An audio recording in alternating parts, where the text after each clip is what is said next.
Добре дојдовте во нашето посебно издание, посветено на иновации и достигнувања во ортопедијата, директно од Жан Митрев клиниката. Ние ќе ве водиме низ светот на напредната медицина, истражувајќи како врвните специјалисти, вклучително и доктор Сашо Младеновски, професор доктор Константин Митев, професор доктор Славчо Стојмевски и професор доктор Глигор Џолев, се соочуваат со комплексни предизвици во ортопедијата. Придружете ни се во оваа патување за откривање на најновите методи и третмани кои го трансформираат животот на пациентите.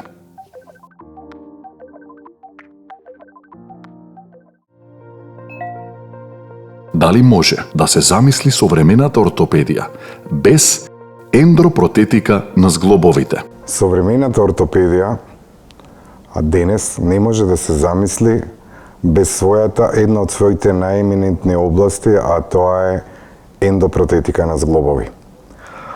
Додека ортопедијата во минатото се занимавала со лекување на деформитети, на вродени деформитети на колк, стопала, на врат, на болести како што била туберкулозата, која била многу распространета во минатите векови, а на конзервативен третман на скршеници и на разни други состојби на мускулоскелетниот систем, така денешната ортопедија прераснува еден дел од неа, од конзервативниот дел, прераснува во оперативна ортопедија, која се почесто се занимава со проблемот на болестите на малите и на големите зглобови. Тој дел од ортопедијата кој се занимава со промена на зглобовите со нови вештачки артифицијални зглобови се нарекува ендопротетика во ортопедијата. Многу причини влијаат во текот на човековиот живот да дојде до потреба на промена на еден зглоб од човековото тело, а некој пат и втор, и трет, или ако има потреба и повеќе зглобови, во зависност од состојбата која довела до оштетување на тој човеков зглоб. Артроскопија е хируршка процедура која наоѓа широка примена во трауматологија. Кога и како се изведува и кои се придобивките од оваа процедура?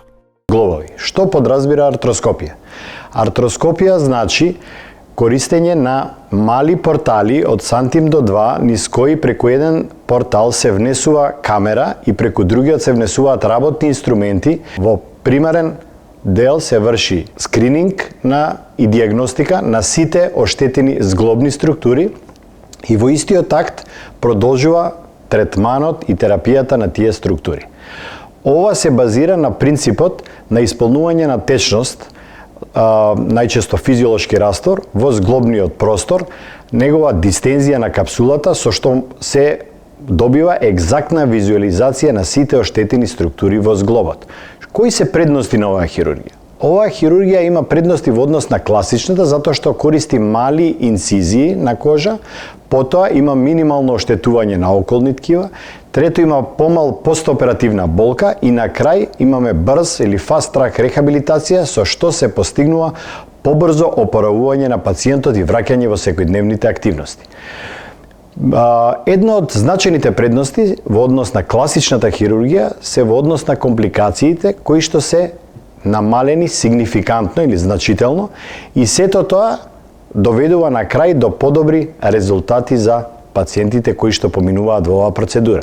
Најчесто овие артроскопски процедури се изведуваат амбулантски или така наречени one day surgery, еднодневна хирургија, при која што пациентот си оди или истиот или наредниот ден дома, започнува брза рехабилитација и за неколку денови се враќа во нормални секојдневни активности.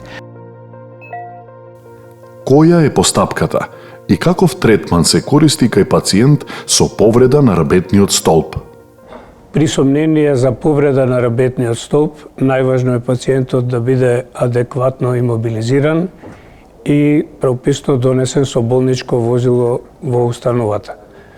Потоа се прават неопходни инвестигации, се постава шанцова кравата, се прави компјутеризирана томографија, магнетна резонанца и се гледа невролошки дали пациентот има дефицит или нема дефицит. Одлуката за брза интервенција се донесува врз база на постоењето на невролошки дефицит.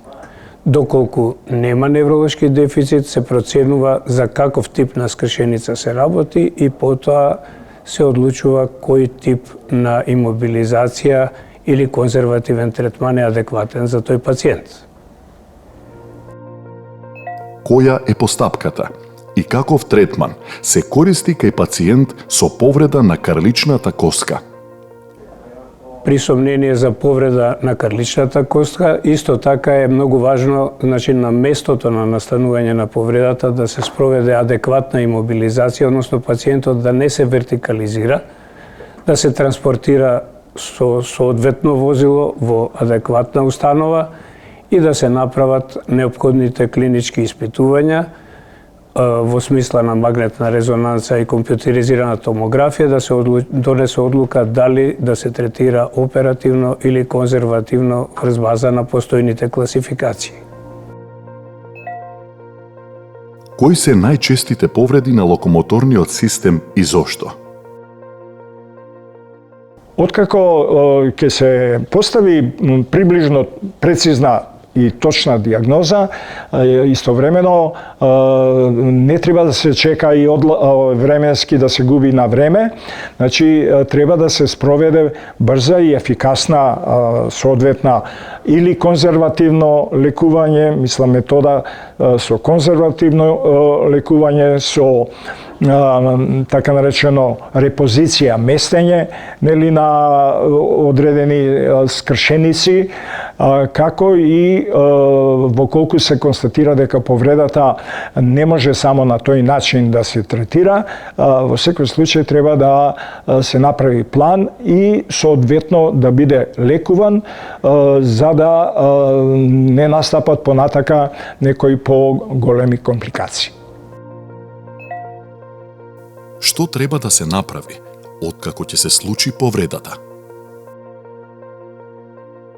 Откако ќе се случи повредата, како што пред малку реков, во секој случај било каква манипулација, во зависност се разбери од тежината на повредата, не е пожелна, сем ако не е во асистенција на некое обучено претходно лице, се разбира тоа најдобро би било да биде лекар или средномедицински кадар, кој што знае дека при повреди на локомоторниот систем многу е битно да се изврши имобилизација на двата соседни зглоба во однос на самата повреда која што е.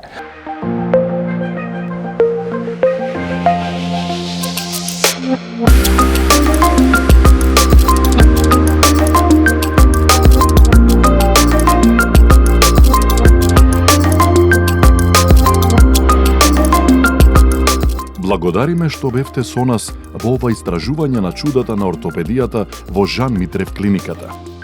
Се надеваме дека ова емисија ви овозможи длабок увид во напредокот и страста што овие врвни специјалисти ги вложуваат во својата работа. Со срце и посветеност, тие продолжуваат да ги подобруваат животите на своите пациенти. Се гледаме следниот пат во уште едно патешествие низ светот на медицината.